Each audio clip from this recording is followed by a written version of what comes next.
The human brain contains approximately 86 billion neurons creating trillions of connections. Most brains follow similar organizational patterns, allowing us to think, remember, and perceive reality in comparable ways. But some brains work completely differently. Missing structures, altered connections, reorganized systems that process reality in ways neurotypical people cannot imagine. These individuals experience consciousness that neuroscience is only beginning to understand. These are 10 brains that work completely differently, revealing the extraordinary diversity of human cognition and showing that there are many ways to be conscious. Case number 1, Kim Peek, Megasavant Without Corpus Callosum. Kim Peek was born in 1951 with severe brain abnormalities. He had no corpus callosum, the bundle of nerve fibers connecting the brain's left and right hemispheres. He also had damage to the cerebellum affecting motor coordination. Doctors told Kim's parents he would never walk or learn and recommended institutionalization. His father refused. Kim not only learned to walk but developed one of the most extraordinary memories ever documented, earning him the title Megasavant. Kim memorized the contents of over 12,000 books, reading 2 pages simultaneously, one with each eye processing left and right pages at the same time. His recall was nearly perfect. Ask him about any subject he'd read, and he could recite entire passages. He memorized phone directories, historical dates, musical compositions, and geographical data. He knew zip codes for every American city and could provide driving directions between any 2 locations in the United States from memory. Kim's brain compensated for missing connections in remarkable ways. Without the corpus callosum, his 2 hemispheres couldn't communicate normally. His brain developed alternative pathways allowing information sharing through deeper brain structures. Brain scans showed unusual neural organization, with each hemisphere specializing in different memory types. His left brain focused on factual information, while his right processed visual and spatial data. The 2 hemispheres worked independently, yet cooperatively. Despite extraordinary memory, Kim struggled with abstract reasoning and social interaction. He couldn't perform basic motor tasks like buttoning shirts. His IQ tested below normal ranges, though such tests poorly measured his unique intelligence. He interpreted language, literally unable to understand metaphors or sarcasm. His brain was optimized for information storage and retrieval, but lacked typical executive function and social cognition. Kim inspired the character Raymond Babbitt in the film Rain Man, though his abilities exceeded the fictional portrayal. He toured for years demonstrating his memory and advocating for people with disabilities. Scientists studying Kim learned that the brain can reorganize dramatically when typical structures are absent. His 2 hemispheres developed independent consciousness, working together through unconventional pathways. Kim died in 2009, but his brain was donated to science. Studies continue revealing how his unique neural architecture created abilities impossible for neurotypical brains. His case proves there are multiple ways to organize consciousness, and that missing connections can sometimes create rather than destroy extraordinary capabilities. Case number 2, Jill Bolte Taylor, neuroscientist's left brain stroke. Jill Bolte Taylor was a Harvard-trained brain scientist specializing in neuroanatomy. On December 10, 1996, she experienced a severe hemorrhagic stroke in her left hemisphere. As a neuroscientist, she recognized what was happening and observed her own brain failure in real time. The experience transformed her understanding of consciousness, revealing that the 2 brain hemispheres create fundamentally different types of awareness. Jill's left hemisphere handled language, linear thinking, time perception, and ego boundaries. As the stroke progressed, these functions disappeared. Her internal dialogue stopped. She lost the ability to speak, read, or understand language. Time became meaningless. Most remarkably, the boundaries of her self dissolved. She could no longer distinguish where her body ended and the rest of the universe began. Her sense of individual identity vanished. What remained was her right hemisphere consciousness. Without left brain interference, she experienced pure present moment awareness. She felt peaceful, euphoric, and connected to everything. Her right brain processed sensory information kinesthetically and holistically. She perceived energy and patterns rather than distinct objects. The stroke silenced her analytical mind, revealing a completely different mode of consciousness that exists in all humans, but is typically overshadowed by left hemisphere dominance. Jill spent 8 years recovering, relearning language and motor skills. But the stroke gave her unique insight into brain hemispheres, creating distinct conscious experiences. Her left brain created the narrative self with personal history and future plans. Her right brain existed in eternal, now experiencing unity with surroundings. She realized humans have access to two fundamentally different consciousnesses and can choose which to emphasize. After recovery, Jill became an advocate explaining how the two hemispheres create different realities. She described her stroke as a gift, allowing her to experience right hemisphere consciousness without left brain interference. She teaches people meditation and mindfulness techniques to access right brain awareness without requiring brain damage. Her TED Talk became one of the most viewed explaining neuroscience through personal experience. Jill's case demonstrates that what we consider consciousness is actually two parallel processing systems creating different subjective experiences. The left hemisphere creates the verbal analytical self, while the right creates present moment experiential awareness. Her stroke revealed that identity and ego are left brain constructs, and that without that hemisphere, humans experience reality completely differently. She proved that changing brain function fundamentally alters not just thinking, but the essential nature of conscious experience itself. Case number 3, Solomon Shereshevsky, perfect memory. Cursed Solomon Shereshevsky, called S by researchers, had perhaps the most powerful memory ever documented. Russian psychologist Alexander Luria studied him for 30 years, never finding limits to his recall. S could memorize and recite lists of hundreds of numbers, words, or nonsense syllables perfectly even decades later. He remembered every conversation and experience in exhaustive detail. His memory appeared unlimited. But this gift was actually a profound disability that made normal life nearly impossible. S experienced extreme synesthesia, where all senses merged together. Every sound created visual patterns, textures, and tastes. Words produced colors and sensations. The number 5 was green and smooth. The sound of a bell produced a flash of pink light with a salty taste. This multisensory encoding created powerful memory associations. He didn't just remember information, but the entire sensory context surrounding it. This made forgetting impossible. The inability to forget created catastrophic problems. S couldn't follow conversations because every word triggered floods of associations and memories. Simple sentences created overwhelming sensory and mental cascades. He struggled to recognize faces because each encounter created a new memory that competed with previous ones. He couldn't understand abstract concepts or metaphors because his mind remained trapped in concrete sensory details. S tried various strategies to forget. He wrote things on paper, then burned it, hoping destroying the physical record would erase the memory. It never worked. He attempted to visualize memories disappearing. They remained vivid. His mind was a perfect recording device with no delete function.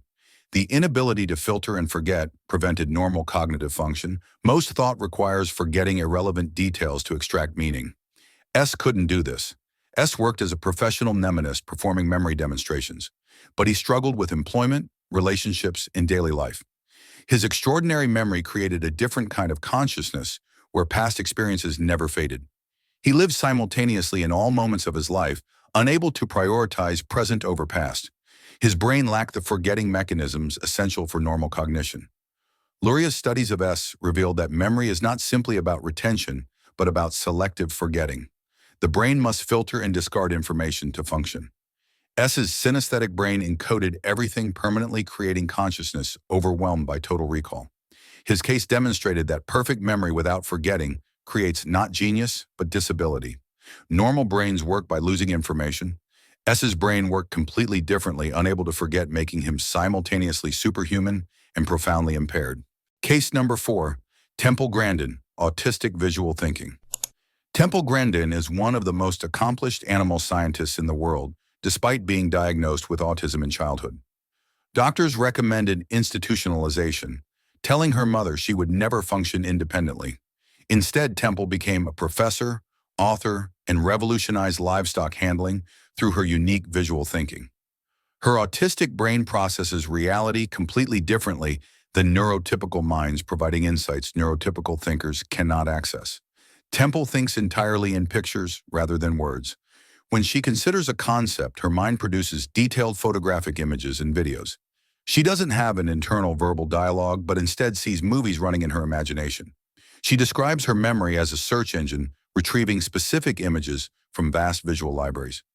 Ask her about churches, and she sees every church she's visited in vivid detail, each accessible instantly. This visual thinking gives Temple unique abilities. She can visualize complex three-dimensional systems, understanding how mechanisms work by mentally assembling and rotating components. She designs livestock facilities by running mental simulations, seeing exactly how cattle will move through spaces. Her designs have been implemented worldwide, improving animal welfare because she can perceive environments from the animal's visual perspective. Temple's autism means she processes sensory information differently. She experiences sound, touch, and visual input more intensely than neurotypical people. Loud noises are physically painful. Certain textures are intolerable. She designed a squeeze machine to provide calming pressure, helping regulate her sensory system. This sensory sensitivity helps her understand how animals experience environments, since livestock also have heightened sensory awareness. Temple struggles with abstract verbal concepts and social intuition that come naturally to neurotypical people. She learns social rules through intellectual study rather than intuitive understanding. She created mental catalogs of appropriate behaviors, treating social interaction like a learned skill rather than automatic knowledge. Her brain doesn't process social cues, instinctively requiring conscious analytical effort. Temple has written extensively about autism, explaining that autistic brains aren't broken, but differently organized. Visual thinkers like her excel at spatial reasoning and pattern recognition, but struggle with verbal abstraction. She advocates for neurodiversity, arguing society needs different types of minds. Her livestock designs prove that autistic visual thinking provides genuine cognitive advantages in specific domains. Temple's brain works completely differently than neurotypical minds. Her visual thinking, sensory sensitivity, and analytical approach to social interaction create a fundamentally different conscious experience. She demonstrates that autism isn't simply deficit, but alternative neural organization that excels in areas where neurotypical brains struggle. Her success proves there are multiple valid ways for brains to process reality. Case number 5. Clive Wearing, 7-second memory amnesia. Clive Wearing was a renowned British musicologist and conductor. In March 1985, he contracted herpes viral encephalitis that destroyed portions of his brain, including the hippocampus, essential for forming new memories. The infection left Clive with the most severe case of amnesia ever documented. His memory lasts approximately 7 to 30 seconds. He lives in an eternal present, unable to remember anything beyond a few moments. Clive knows his name and recognizes his wife, Deborah, but he has no memory of anything that happened since 1985. Each moment feels like waking from unconsciousness. He keeps a diary where he repeatedly writes the time and "now I am awake," crossing out previous entries because each moment feels like the first time he's been conscious. He's written thousands of these entries, each convinced it's his first awareness. Despite total memory loss, Clive retained his musical abilities. He can still conduct, play piano, and read music. When he sits at a piano, he performs complex pieces flawlessly. But the moment he stops playing, he can't remember having performed. His procedural memory for learned skills survived, while his ability to form new episodic memories was destroyed. This dissociation proves the brain stores different memory types in different regions. Clive's existence is described as one of the most devastating conditions imaginable. He experiences no continuity. Each moment is isolated, disconnected from past or future. He cannot remember his last conversation, meal, or activity. Anything beyond his immediate perception doesn't exist in his consciousness. He lives a fragmented existence where every 7 seconds reality resets completely. His wife, Deborah, remains devoted, visiting regularly. Each time she appears, Clive greets her with overwhelming emotion, as if seeing her after years of separation. His emotional memory creates feelings without explicit recollection. He loves Deborah, but can't remember their life together. The emotional bond survived even though memories were destroyed. Clive's case demonstrates that consciousness requires memory for continuity.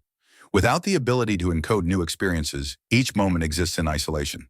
His brain cannot create the narrative of self that most people experience. He has no yesterday and no tomorrow, only an endless series of disconnected present moments. His brain works completely differently, lacking the temporal continuity that neurotypical brains use to create coherent identity. Clive proves that memory isn't just about recalling information, but about creating the continuous, conscious experience of being a person across time. Case number 6. Pat Martino. Rebuilt identity after brain surgery. Pat Martino was one of the greatest jazz guitarists alive in 1976 when he began experiencing severe seizures and headaches. Doctors discovered an arteriovenous malformation in his brain, requiring emergency surgery. The operation removed a significant portion of his left temporal lobe, saving his life, but the surgery destroyed his memories. Pat woke up not knowing who he was, not recognizing family, and having no memory of being a musician. Pat's amnesia was different from Clive Waring's. He could form new memories but had lost his entire identity and life history. He didn't remember his career, his musical training, or even basic guitar technique. His family showed him videos of his performances.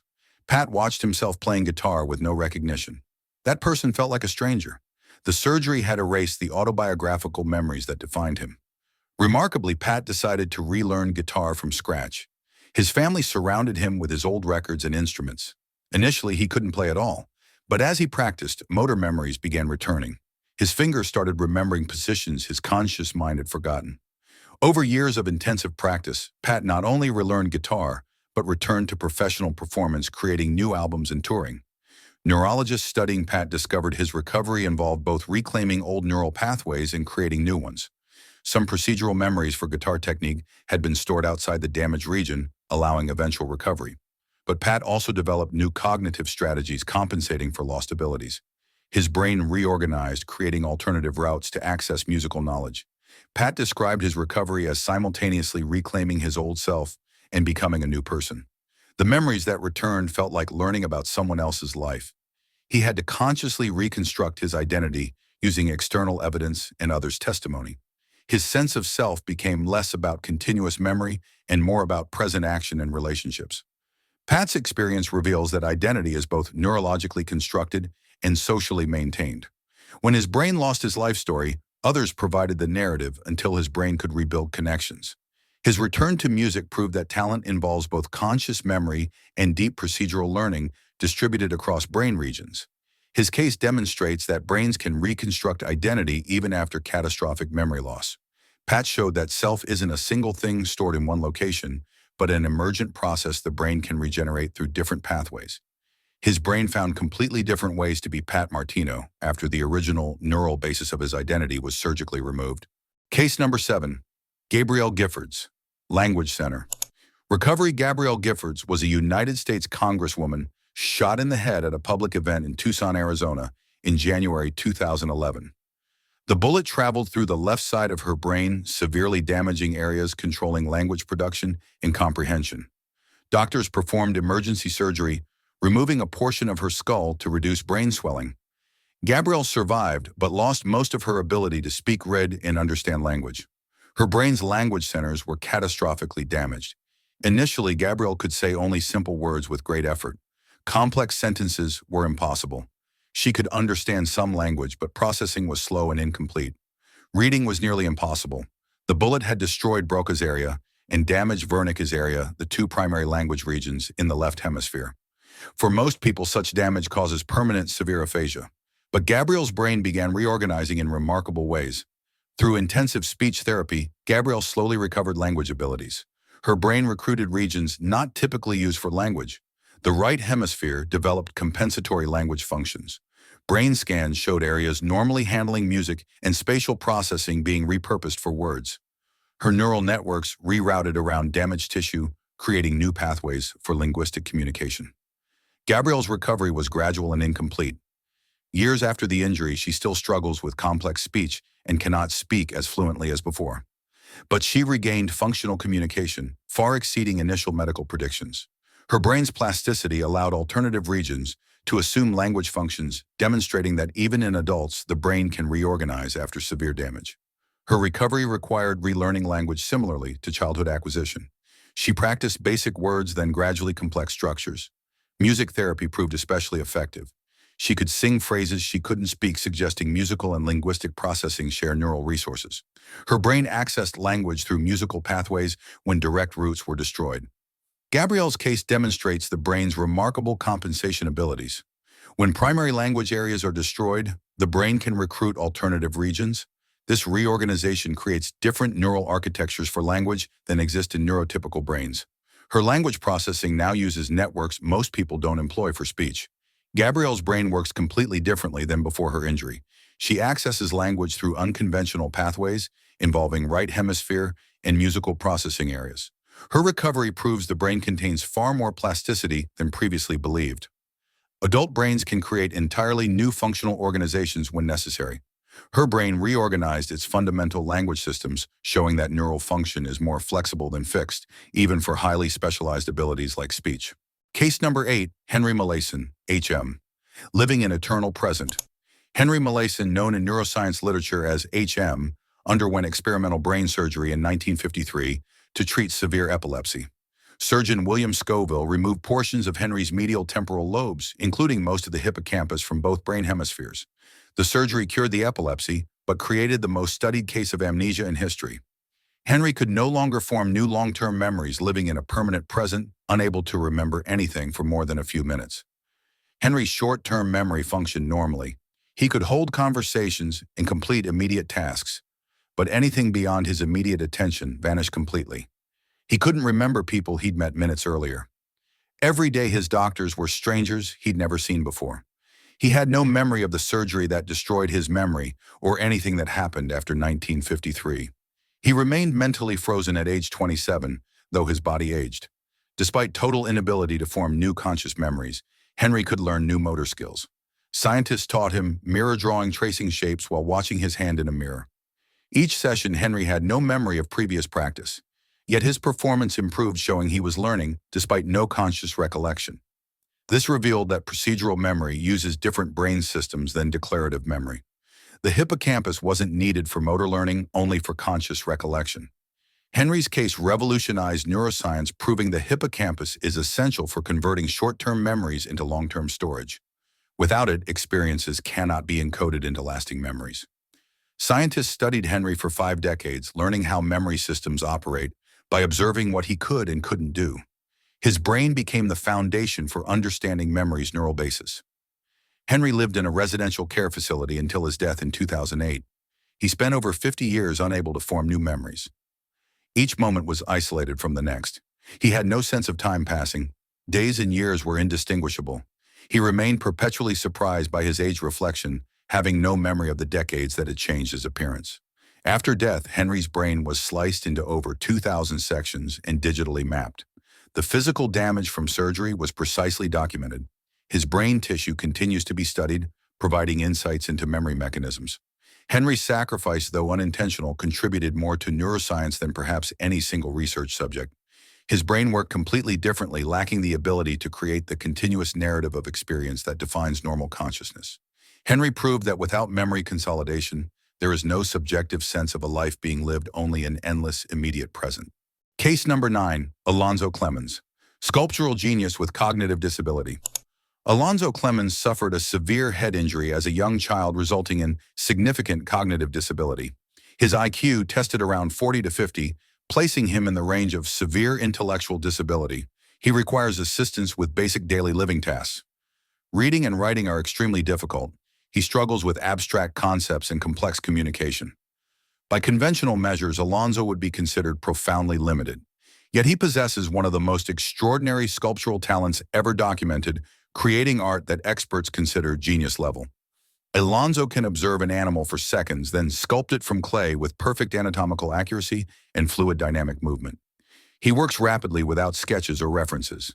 His hands move almost automatically, translating three-dimensional visual perception into sculptural form. He creates horses, bulls, wild animals, capturing muscle structure, motion, and proportion with precision that anatomists find remarkable. His sculptures are sold worldwide and displayed in galleries. Brain scans of Alonzo show damage to areas controlling language and abstract reasoning, but regions involved in visual processing and motor control appear enhanced. His brain seems to have compensated for lost verbal abilities by amplifying spatial and kinesthetic intelligence. Resources that would typically support language were redirected to visual motor pathways, creating exceptional talent in sculpture. Alonzo cannot explain how he creates. He lacks the verbal ability to describe his process. He simply looks at animals and his hands create them in clay. This suggests his sculptural knowledge is not conceptual, but perceptual and procedural. His brain processes visual information about form and movement directly into motor commands without conscious analytical mediation. He thinks in shapes and motions rather than words or abstract concepts. Alonzo's case demonstrates that intelligence is not unitary, but involves multiple independent systems. His verbal and abstract reasoning abilities are severely impaired, while his visual, spatial, and motor intelligence are extraordinary. Conventional IQ tests measure primarily verbal and mathematical abilities, completely missing his exceptional capabilities. His brain reveals that cognitive disability in one domain can coexist with genius in another. Alonzo represents what neuroscience calls savant syndrome, where islands of exceptional ability exist alongside significant cognitive limitations. His brain sacrificed verbal and abstract reasoning, but gained superhuman visual motor integration. His neural architecture differs fundamentally from neurotypical brains. Where most people use language to understand the world, Alonzo uses direct visual and kinesthetic perception. His consciousness operates through different channels, creating art that emerges from nonverbal knowing his hands understand, even if his verbal mind cannot explain. Case number 10, Christopher Taylor, blind, autistic, musical prodigy. Christopher Taylor was born extremely premature in 1984, resulting in blindness and developmental disabilities. He was diagnosed with autism and initially showed delayed development across all areas. Doctors expected severe limitations. But around age 2, Christopher began exhibiting extraordinary musical abilities. Despite being unable to see or speak coherently, he could play complex piano pieces after hearing them once. His brain organized itself around music in ways that compensated for lost sight and impaired language. Christopher has absolute pitch, identifying any musical note instantly. He can play thousands of pieces from memory in multiple styles. He improvises complex jazz progressions, understands music theory intuitively, and composes original works. Yet he cannot read Braille or communicate verbally beyond simple phrases. His cognitive abilities are severely limited in most domains, but in music, his abilities exceed most professional musicians. Brain scans show Christopher's visual cortex was repurposed for musical processing. Regions that would normally process sight instead analyze sound and musical patterns. His auditory processing is extraordinarily developed. He perceives subtle harmonics and pitch variations most people cannot detect. Blindness allowed his brain to redirect visual cortex resources to musical cognition, creating enhanced abilities. Christopher's autism manifests as intense focus on sounds and patterns. Where autism often creates social challenges, his version channeled cognitive resources into music. His brain lacks typical social processing but excels at auditory pattern recognition. He experiences music with greater depth and complexity than neurotypical listeners because more brain territory is devoted to auditory processing. Christopher's memory for music is eidetic. He remembers every piece he's heard note for note. Play him a new composition and he'll reproduce it perfectly immediately. His brain encodes musical information with precision most people cannot achieve. This creates consciousness organized primarily around sound, where music is the dominant mode of perception and thought. Christopher performs publicly despite his disabilities. He sits at piano and plays with remarkable expression and technical skill, but he cannot explain what he's playing or how he learned. His musical knowledge is implicit, not explicit. His hands know what his conscious verbal mind cannot articulate. Christopher's brain works completely differently than neurotypical or even most neurodivergent brains. Blindness redirected visual processing to sound. Autism focused cognitive resources on musical patterns. The combination created neural architecture optimized for musical cognition at the expense of vision and language. His consciousness exists primarily in the auditory domain. He thinks, feels, and understands the world through music. His brain demonstrates that human neurology can create radically different conscious experiences, each valid in its own terms. Christopher's way of being conscious is fundamentally different from neurotypical experience, yet it allows him mastery of musical domains most people cannot reach.